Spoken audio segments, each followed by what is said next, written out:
बिस्मिल्लाहिर्रहमानिर्रहीम अस्सलाम वालेकुम रहमतुल्लाहि व बरकातहू। रिटायरमेंट की उम्र बढ़ेगी या नहीं, और अगर बढ़ेगी तो कितने साल हो जाएगी, 62 साल, 63 साल या 65 साल? बिल्कुल इस पे बात करते हैं जी। जो अलाउंसेस हाउस है, कन्वेंस अलाउंसेस, इनके बढ़ने के चांसेस है या नहीं? जी बिल्कुल हैं और कन्फर्म है कि बढ़ेंगे।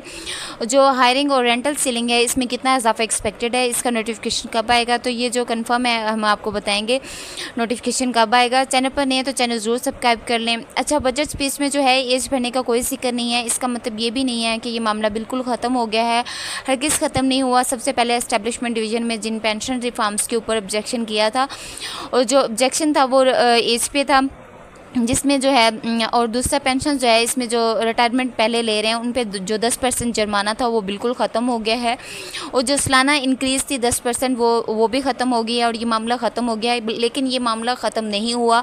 इन्होंने जस्ट सजेशन दी थी कि जो एज है वो उसमें 10 से 62 साल रिटायरमेंट एज कर दी जाए, जबकि वज़रा ने अपनी प्रेस कॉन्फ्रेंस में कहा था कि जिसमें आप हज़रात ने खुद कहा था कि फ़ैसला किया था कि वज़ीर ख़जाना और वज़ीर कानून ने कि 8 मई को इन्होंने कहा था कि जी हम इस पे काम कर रहे हैं, रिटायरमेंट इसको बढ़ा देंगे। बजट स्पीच में भी इसका जिक्र हुआ था और इस पे काम नहीं हुआ, और जो है काम हो रहा है और कह रहे हैं कि अभी तक काम चल रहा है इस पे ना। तो पेंशन स्कीम में भी इस्लाहत लाई जाएंगी, और इसका नोटिफिकेशन कब आएगा? जी हाँ, ख़तरा तो टल गया है कि फार्मूला तब्दील नहीं हो रहा, और जो फैमिली पेंशन हैं ये 10 साल बाद ख़त्म होने के चांसेस हैं। तो ये मैं आपको यहाँ भी एक और बात बता दूं कि ये जो पुराने फैमिली पेंशन्स हैं उनके ख़त्म होने के नहीं हैं, जो अब न्यू फैमिली पेंशन्स बनेगी इनके 10 साल बाद जो है ख़त्म होने के चांसेस हैं। तो फैमिली पेंशन्स को अब कोई, पुराने फैमिली पेंशन्स को अब कोई ख़तरा नहीं है। तो जो अब न्यू का है, जो भी नोटिफिकेशन आएगा वो हम आपको बताएंगे। और भी बहुत सारे शक हैं जिनका नोटिफिकेशन आना है। तो रिटायरमेंट एज का भी बढ़ने का बिल्कुल चांसेस है, बढ़ सकती है, और कितने बढ़ेगी ये नोटिफिकेशन ही बताएगा, और कब इसका इतलाक होगा इसका फिर ही हम बताएंगे। इससे पहले वालों का तो इतलाक नहीं हो सका जी। रोज़ के मतलब के मुताबिक जो दूसरा सवाल था जी, न्यूज़ के मुताबिक जो दूसरा सवाल था कि अलाउंसेस बढ़ने के चांसेस हैं, जी नहीं जी। अगीगा के रहनुमा जो हैं उन्होंने भी बात की थी कि बढ़ने के चांसेस हैं।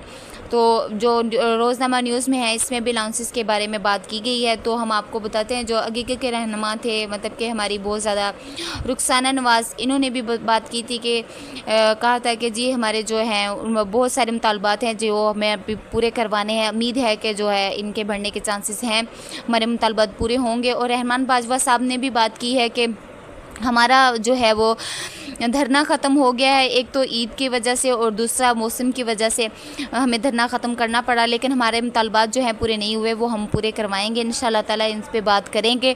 तो अभी हम लोग इधर ही हैं, अपने मुतालबात पूरे करवाएंगे। जो बजट के बाद भी पूरे हुए हैं कुछ मुतालबात, और अब भी हमारे जो मुतालबात है वो भी हम पूरे करवाएंगे इंशाल्लाह। उम्मीद है कि अच्छा ही होगा, और जो भी होगा अच्छा ही होगा। तो लास्ट ईयर जो था वो 2021 में इतनी ज़रूरी जो थी, ये जो लास्ट ईयर इंक्रीज़ थी, ये इंक्रीज़ परसेंटेज थी वो 2021 में 40% हुआ था। तो जो अब इंक्रीज़ हुआ है वो 25% हुआ है। तो रूल के मुताबिक अब 3 साल बाद जो 25% लाजमी इंक्रीज़ होता है। लेकिन ये जो मिनिस्ट्री ऑफ हाउसिंग की समरी है, इसमें वज़ीर आज़म साहब खुद डिसाइड करते हैं कि कितना इजाफा होता है। इनको भेज दी जाती है समरी, तो उसके बाद वज़ीर आज़म खुद डिसाइड करते हैं कि इसमें कितना इजाफा करेंगे। लास्ट टाइम जो थी वो 50% समरी थी, और इसमें 40% इंक्रीज़ हुआ था। और ये देख लें 28 सितंबर को ये नोटिफिकेशन आया था, अगस्त में सबकी मतलब कि अगस्त में जाके कंप्लीट हुआ था। और वज़ीर आज़म को जो है ये सितंबर तक इंशाल्लाह ताला इसका नोटिफिकेशन आ जाएगा, क्योंकि उम्मीद तो है कि नोटिफिकेशन इसका सितंबर तक इंशाल्लाह ताला आ जाएगा। तो अभी जो भी हमारा ओपिनियन है वो ज़राए हैं वो बता रहे हैं कि कम से कम जो है 40% इंक्रीज़ हो जाएगी समरी इस दफ़ा। तो 50% की है और 40% इंक्रीज़ हो सकता है। इसीलिए अभी भी जो आपने बिल भेजने हैं तो 40% इंक्रीज़ करके भेजिए इंशाल्लाह ताला। जो रेंटल सीलिंग में इजाफा लाजमी हो जाएगा। समरी जब आएगी तो वो आपको कंफर्म बता देंगे कि समरी कितनी है। अल्लाह हाफिज़।